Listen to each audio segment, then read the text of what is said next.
Hi everyone, welcome back to the Homebody. Today I'm going to be talking a little bit about houseplants. The more my friends come over, they think that I'm obsessed with plants for some reason, and I don't know why they would think that. It kind of started with my grandmother. My grandmother was actually a florist and definitely had a green thumb. She was great with roses, anything really. I naturally do not have a green thumb. So my approach to plants has been very trial and error, very uneducated to be honest. I would just buy a plant, put it in my place, and hope for the best. So I'm actually trying to be better about learning how to care for my plants and keep them alive. And what I've been learning recently is a lot of plants can technically survive, but they're not actually thriving based on how we take care of them. So that's sort of what I'm learning how to do, and I want to share some of that with you. So feel free to ask any houseplant questions. If I know the answer, I will definitely share it with you. If I don't know the answer, I will try to find it and we can talk about it. But I actually got this book on Amazon. It is the complete houseplant book. It has pictures, descriptions, all the information you could possibly need and more. So that's been helping me a lot. I also highly recommend going to your local gardening centers, nurseries, that sort of thing. I love, being in person with people and asking them questions is helpful. And I also designed this houseplant watering schedule for you because I found that consistency is one of the most important things, and I am really bad about getting busy and not remembering when I last watered my plants. The printable is completely free and you can download it on my blog at rachelleestroud.com. And now I'm going to show you some of my plants. I am now introducing the plants of my bedroom. We can start with the succulents. This is Theodore Roosevelt, George Washington, and Abraham Lincoln. Now with your succulents or aloe, I used to overwater them way too much because I love things more than I'm supposed to. I was waking up every morning and spraying all the leaves just to give them a mist so that they weren't too dry.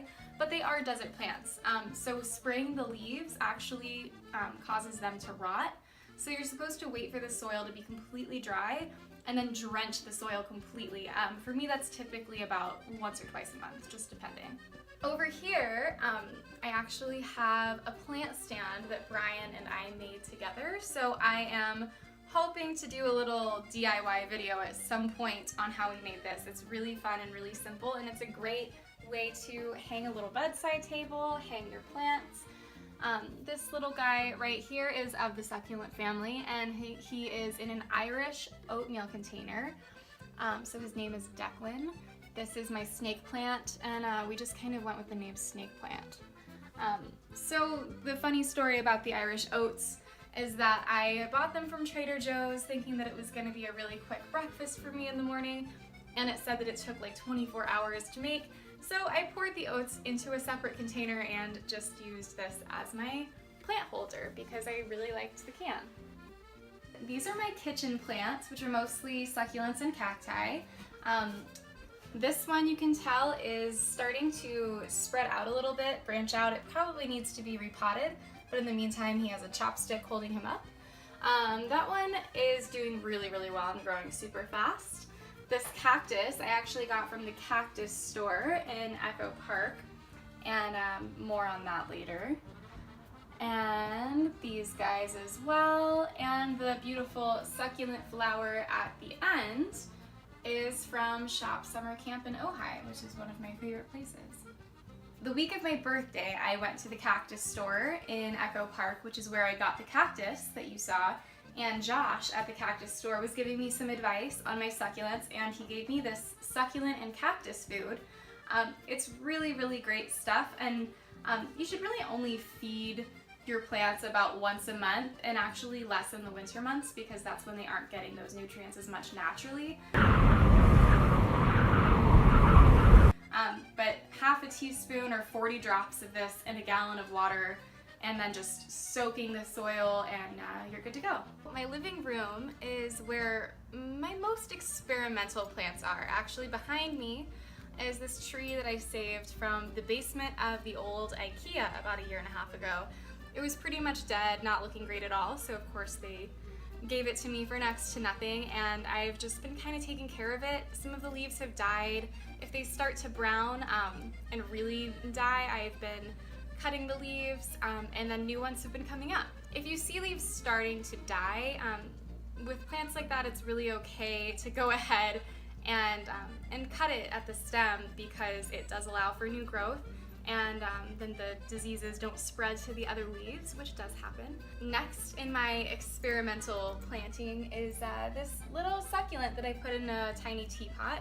I was walking down the street in Studio City outside of a restaurant and found it on the ground, and I had been reading a little bit about propagating, and I went ahead and brought it home, and it's been doing pretty well. I have a couple golden pothos babies that I am growing just in water, and if you have a mother plant like that one way up there, you can cut the leaves if it starts to become overgrown, place them in water, and I don't know how much you can see on the video, but there are roots that are starting to grow, and when you see the roots, you can actually keep it in water, or you can go ahead and plant these in some soil, and you'll have a whole other plant. Down here we have Mr. Aloe. I'm gonna look for some before pictures that I can share with you guys, baby photos. Mr. Aloe is about 2.5 years old, and he was super tiny, and he has been growing like crazy, so he's already needed to be placed in a larger pot, and looking at him now, I think it's almost about time for him to have a larger home again. Up hanging on the other side, I have Grandmother Willow, and also in the succulent family, and it's a really resilient hanging plant. Every once in a while, some of the leaves start to get really dry. I just go ahead and cut those, and they grow pretty quickly, so I'm actually thinking that it's about time for that one to be placed in a new pot, but for now, trimming has been doing the trick. Thank you guys so much for watching the Homebody. Don't forget to head to rachelleestroud.com to grab your printable. I'll have them available in a couple different colors so you can take good care of your houseplants, and I'll see you next time.